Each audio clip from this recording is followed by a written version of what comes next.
Hello everyone and welcome to a new video. In this video I'll be comparing the Crossloaders and Fusion Loaders Digivices that were released by Bandai America, Bandai Asia and of course Bandai Japan. So to the left we have the Bandai Asia Digivice. It's a Digivice in the way that it is modelled after a Digivice, but it's just basically a prop or a sound making mini toy thing, but I'll go through the exact functions of that shortly. The next one is the Bandai Asia Digivice, which is a pedometer based quest based Digivice here with quite nice sprites. Definitely an upgrade from the Digivices with the sprites that are sort of don't have the contrasts, just have sort of very basic just LED sprites. This one seems to actually have some sort of detail to it. And then we have the Crossloader, which is the Bandai Japan one, which is full color screen MP3 player. This pops out to listen to sounds that you can unlock Digimon with. It's pretty cool. But yeah, so I'll just do a quick rundown on each of the versions. I'll start with this one because it's making a lot of noises. So this one doesn't have a screen, it doesn't have a pedometer, it doesn't have any game. The only game it has is involved with these cards here. Now I don't have all of the cards that were released, I only have the cards that were released alongside this toy. So we've got Shoutmon, we've got Ballistamon, which is here, we've got Darulamon, we've got Male Birdramon, and we've got Greymon.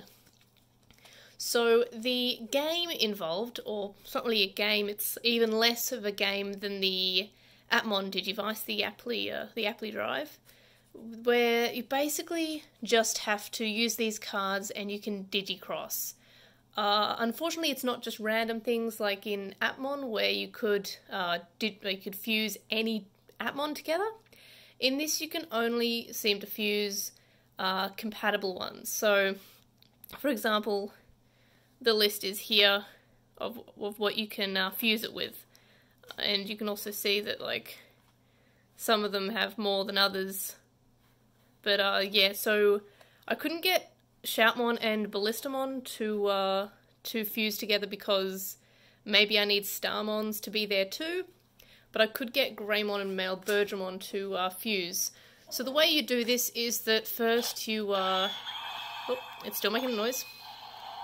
You slot in the card, and then you press this button, which isn't a button, it's just a picture of a button over the top, which like it's got a touchscreen underneath, but the card basically shows you where to press.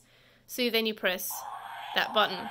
And then you see that on the top of the card there's certain numbers to press. So you go 1, 2, 3, 4. And then you press the button again. And then you'll put in, I think you have to press it again to unlock Digifusion. You slide in another card and you press, I can't even see where the 2 is. 1, 2, 3, 4.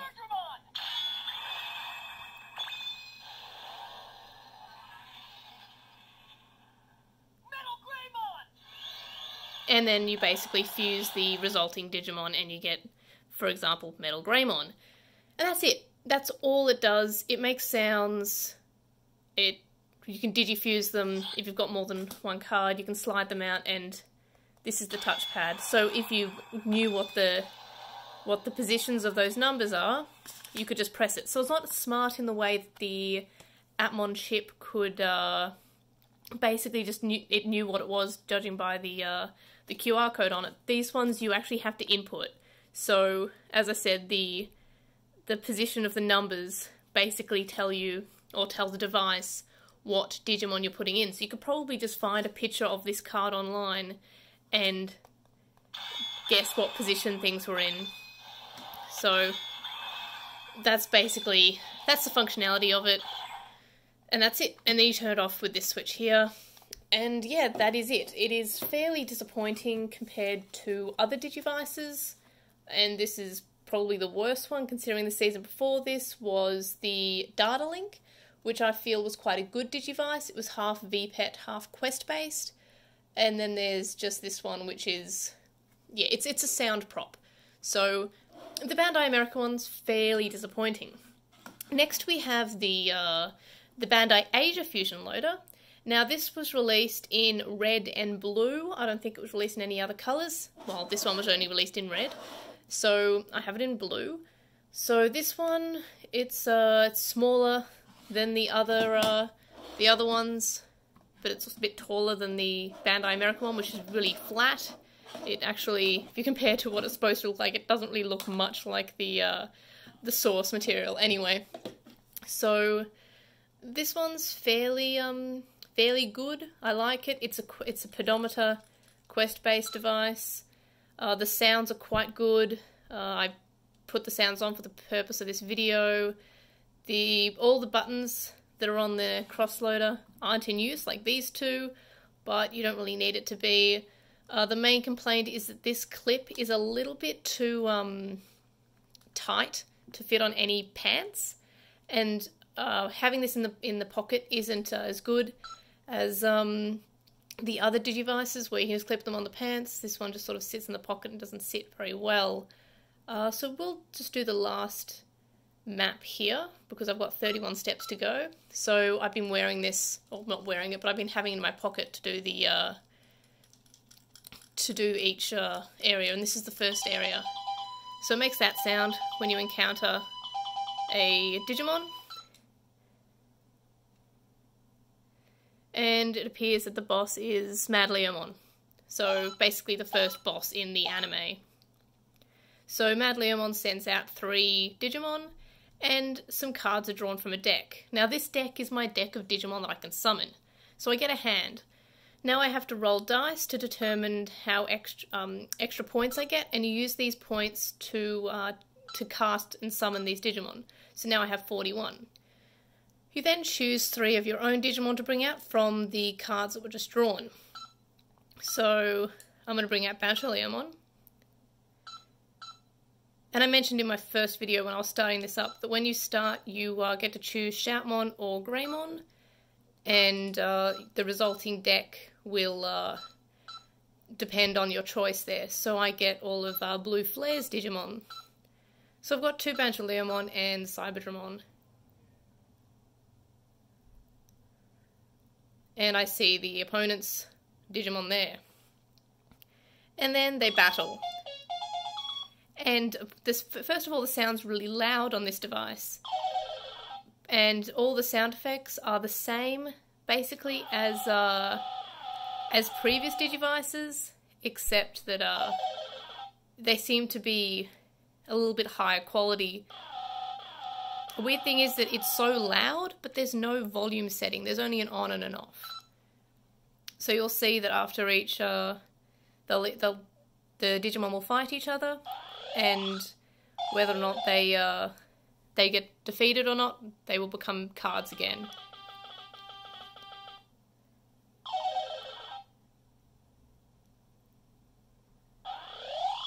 So the opponent is powering up his Digimon with using other cards in his deck.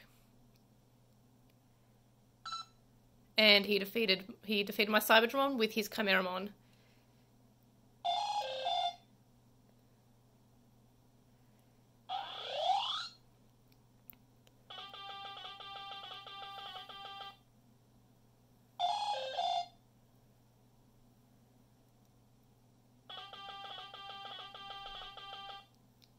But yeah, you'll also encounter like mini bosses like this throughout the throughout each map, same sort of thing as the other Digivices. So then, in between each round, so all 3 of his Digimon, all 3 of my Digimon have fought. I now get the option to Digifuse. If I have a Digimon in my hand to Digifuse with, I do not. I do not have male Birdramon in my hand. So I can just attack, or I can get an effect if I have any, so I can sort of eat the other cards in my hand. So I might want to eat this card, and I also have to pay its cost. I might eat the other card as well, and I'll probably eat that one as well just to boost my attack a bit. and I'm going to cast on myself. And he's also boosting himself. So he is attacking me, but Bancholeomon is taking the attack and dies. So then I can choose to, if I want to attack the Chimera, I think that's Chimeramon, or Madleomon. I will attack Madleomon directly. And so Greymon's attacking Madleomon directly.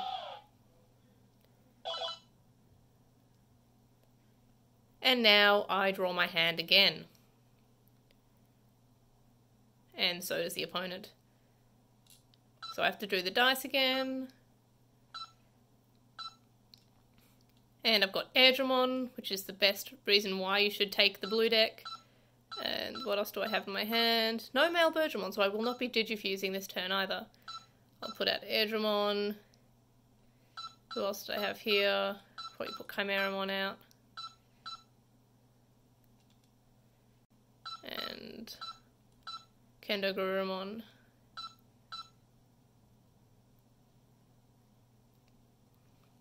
And then again they'll fight. And hopefully I do better. They also have an Airdramon. There is a connectivity functionality. You can either trade or battle, and that's using the IR reader at the top there. But I only own one of the Bandai Asia Digivice fusion loaders, so I will not be showing off that functionality. The main functionality that I'm showing off is the general quest, which is it's pretty standard compared to all the other Digivices. It feels better because you can draw cards. It feels less you don't have to mash buttons to determine power. You don't have to shake to determine power like in other Digivices. It's just a matter of having your deck, which you can reorganize. But obviously stronger Digimon cost more, so you have to be mindful of the cost points that you roll the dice for. But again, it's nothing too hard. It's not like I find that I think it's the version 3 of the D3. It's very much chance-based. I cannot figure out how to really do that. You have to shake and press a certain way, and I didn't have anything I can do. No, I did not. And again, I might eat my... I will be eating my weaker Digimon. And that gives me Aidramon's attack if I eat him. No, I will not eat any of you. I will eat Galmon. And I may as well eat that Airdramon too. And what did that give me? No, I won't eat that.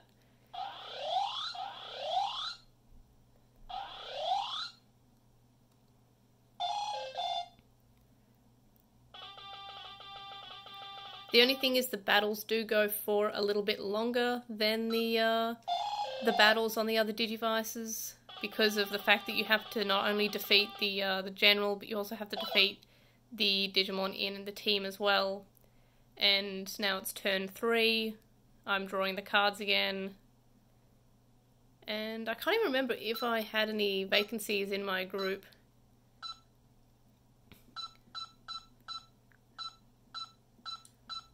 If I do, I'll put a corner. No, I don't think I will. I will definitely be eating some of them though. And by eating I mean powering up my Greymon.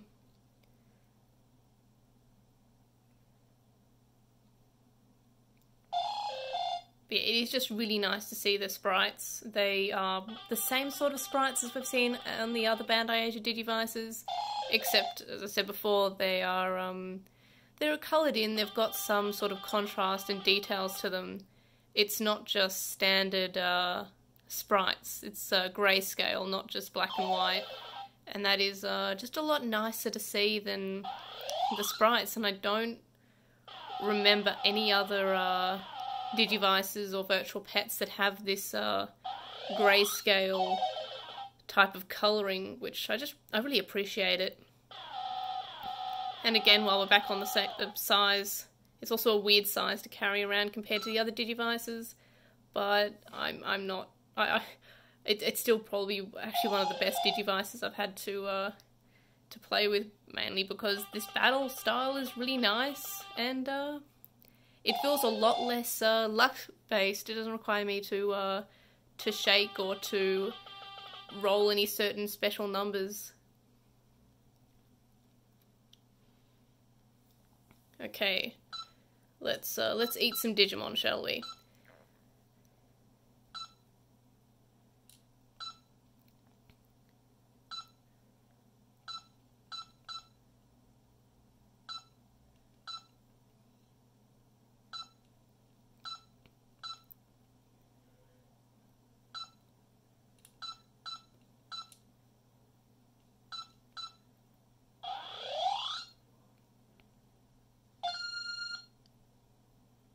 I think he just ate himself. Oh no, he's digifusing, I think. Oh, he's becoming, forgot the exact name. It's like Madlium on something rather fall down mode, maybe? No, I don't think that's it. He just killed my Kendo Garurumon, and I will attack him directly.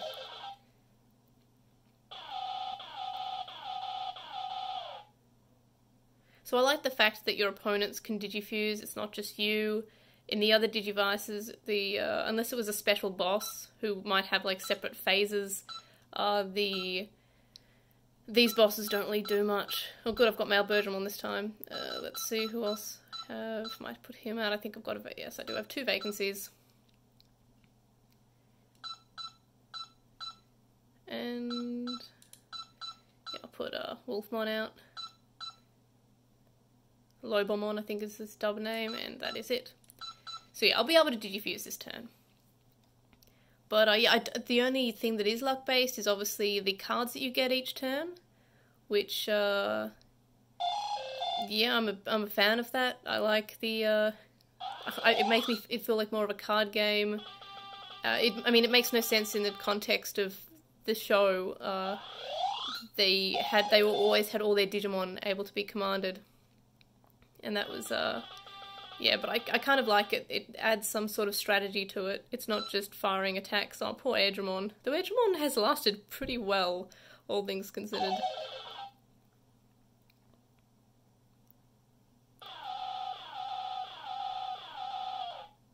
But yeah, as well as fighting these boss battles, like in the first area, for example, you see a Vegemon general as well as an Edamon general.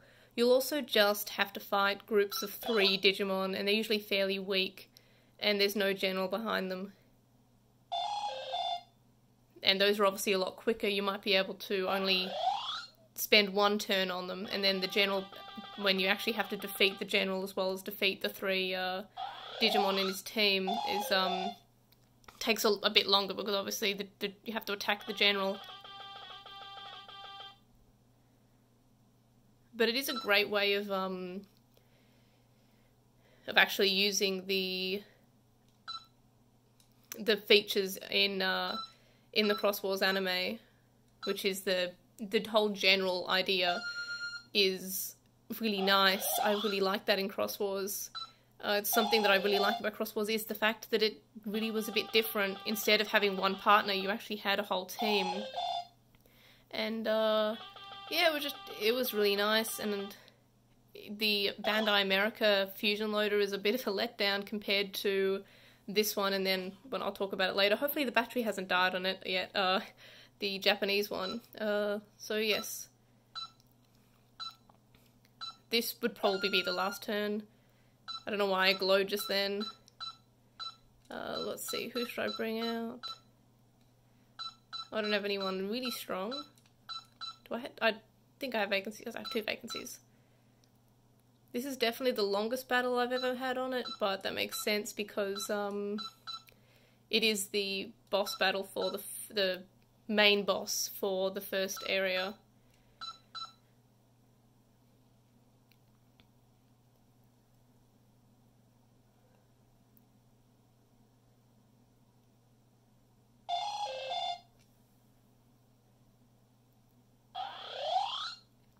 I'm really glad that I picked up the crossloader for the Digivice hatch, which is the current community hatch. Like, I was just going to be boring and pick up the IC.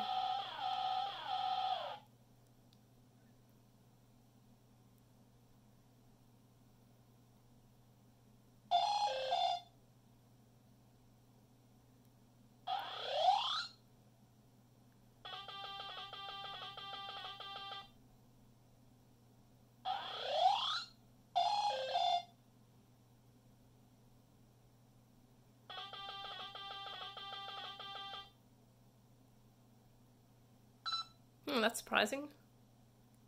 I don't know how it lost to Bakemon.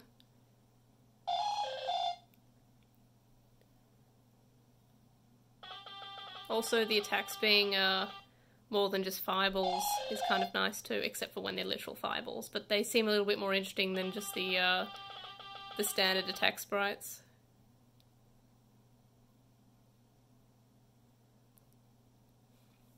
I don't think I can digifuse anything. Nope. Let's eat some Digimon then.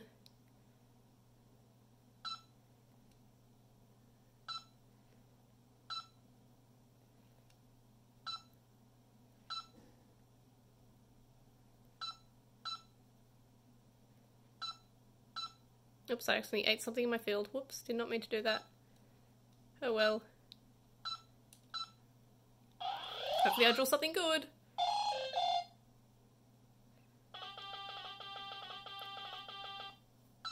Oh, poor Gardramon. And I'll attack directly.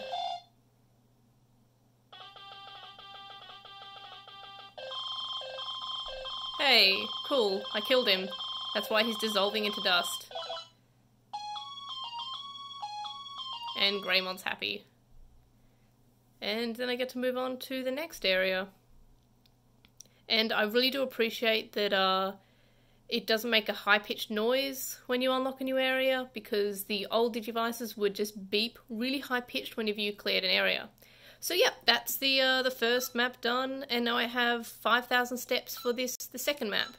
So I will take that for a walk and clear it as it goes. But that's the gameplay for the Bandai Age of Fusion loader. And now on to the Japanese cross loader. So first of all, immediately you'll notice that it has 2 slots on the side, Digimemory and Code Crown. Now I have a couple of these. First of all, this is the nice case accessory add-on that you can have, which fits all the Digimemories. Well, it fits 4 Digimemories, and has a nice strap here, and it fits the cross loader in there nice, like so. Probably the other way around there. So it fits the cross loader just like Taiki in the anime. They only made this in red, the case here, but it is quite nice. The Digivice itself they made in red and blue, and then there was a special black one that was, I believe, a tournament prize. But as I showed you before, you pop this out and you speak into it, and if it detects something in your voice, it will give you a Digimon. So I was talking, it gave me Flare Lizardmon. And you may have noticed this when you're watching the Cross Wars anime, is that in the eye catches or at the end of the episode, it plays a little tone, and sometimes when a Digimon shows up in the show, it plays a little tone. Now if you pop out your crossloader at those moments and give that a listen, it'll actually give you that Digimon. So every Digimon actually has a unique code, and the website at the time, it's probably been taken down by now, had a list of these special codes, and you could listen to them from your computer and get them on your Digivice. So that was fairly cool. And as I said before, the Code Crown, you could have SD cards, and if you had an SD card with an MP3 on it, you could actually listen to that with the headphone jack right here. So it actually had the ability to listen to MP3s, which is fairly cool. And I will move out a bit because this is a little bit bigger than the other Digivices. So first of all, we have a team, which you can have 3 teams, and you choose a list out of the Digimon that you have, and you can also Digicross if you have the functionality to. So we'll go to a quest just so I can show you what the battles are like, and we'll just go for the first one. We'll choose this team, and you can also choose whatever general you like. Now some Digimon can be generals and others can't. Hey, we're against Madleomon again. So first you might want to do a special, I think that is, and then you put in a Digimemory. So what Digimemories do we have? Let's see, I have some Digimemories over here, and I also have some Code Crowns, which are the DLC. Let's put in, do I have Metal Garurumon here, or is he not here? Yep, let's put in Metal Garurumon. So we put him in the Digimemory slot, we go to Digimemory, and I'm using that Digimemory now. Now you can only use one Digimemory per battle. So now we go to Start, Attack, and you choose the Digimon you want to use. So, and there we go. And then they fight. It's very similar to the Fusion Loader, actually. The only thing is it's not a deck of cards. You actually get to choose the Digimon that you have in your team. But you are more limited. And it's also a little bit faster. So, let's go. Oh, we can't do any leader options. Alright, we'll just attack then directly.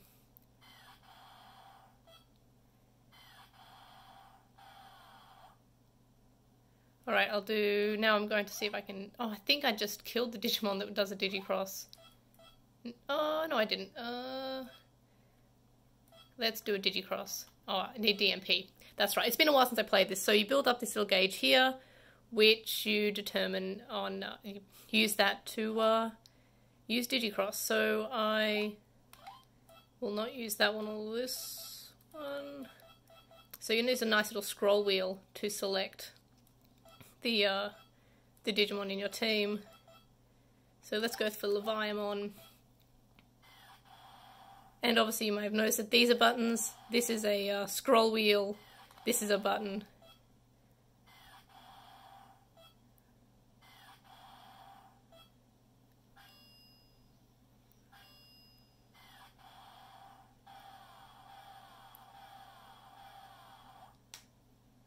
And I will attack, and I'll attack the leader directly.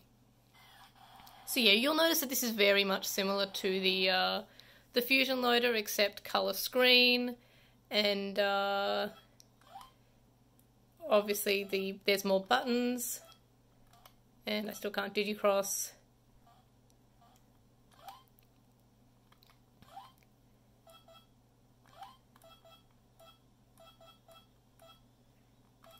So I do find that the click wheel isn't that good because I'm trying to select Mugendramon, but it's just not going to him. But there we are. So that's the weird thing about the click wheel. It doesn't feel as it doesn't feel like it's going anywhere it's meant to go.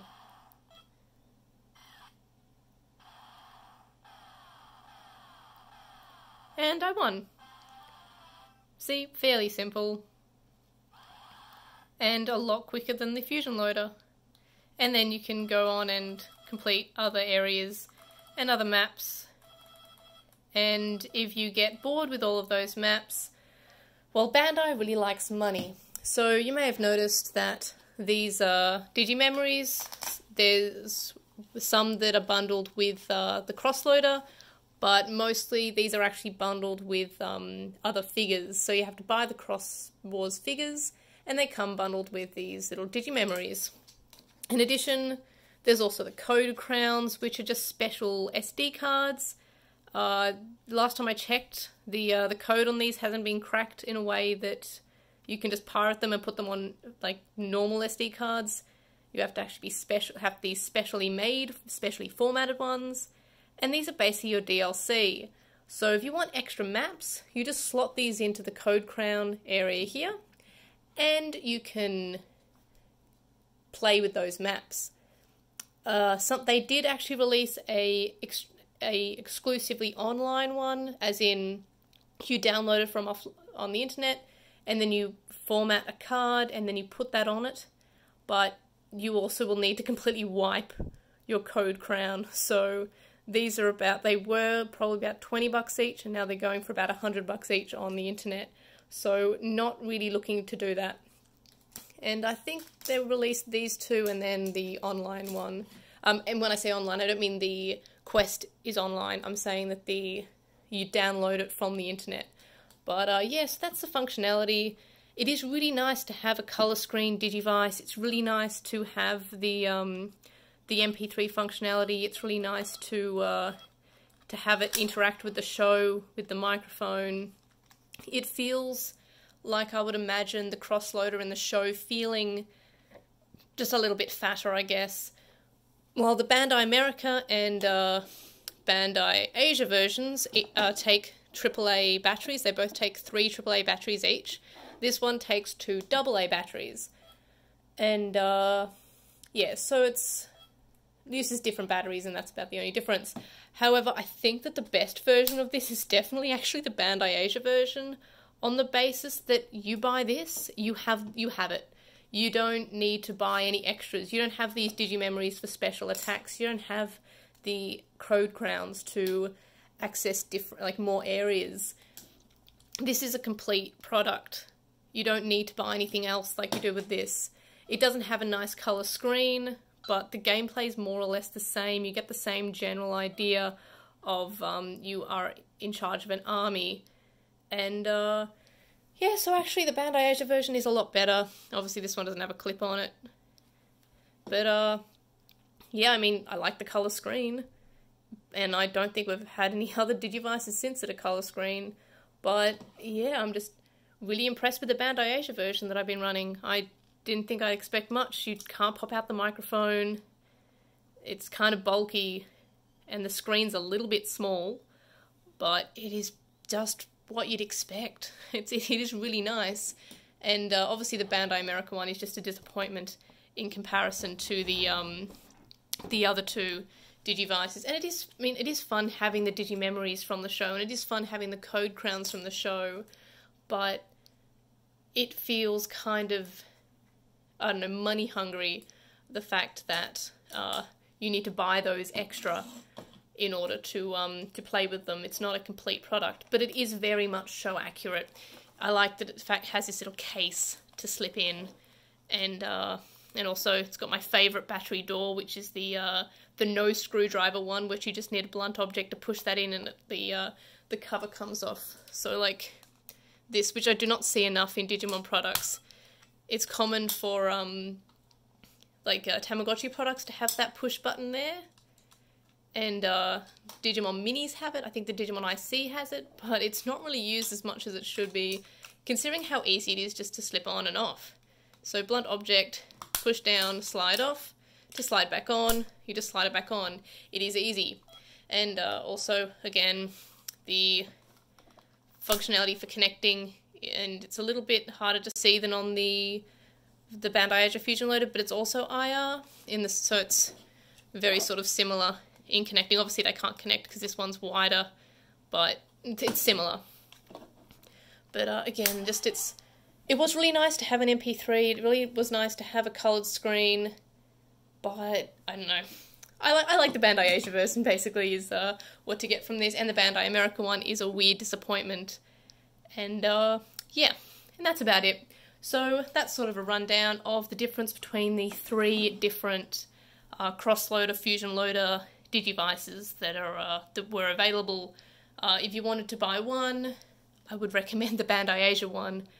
The Bandai Japan one is good, but it is too expensive to not only just buy it by itself, because it's quite expensive now just by itself, but to buy the Digimemories, to buy the code crowns, it costs more than it should, when you could just buy this and be happy. And again, I like the pedometer Digivices. This is not a pedometer device, you just select the quests. But yeah, so that's a bit of a rundown. I like this Digivice. I'm glad that I chose it for my Digivice of choice for the non-virtual pet hatch that we're doing in the DDC at the moment. But yeah, so that's it. I hope it answered any questions you have about the different cross-loaded Digivices, and thanks for watching, and I will see you guys in the next video. Bye!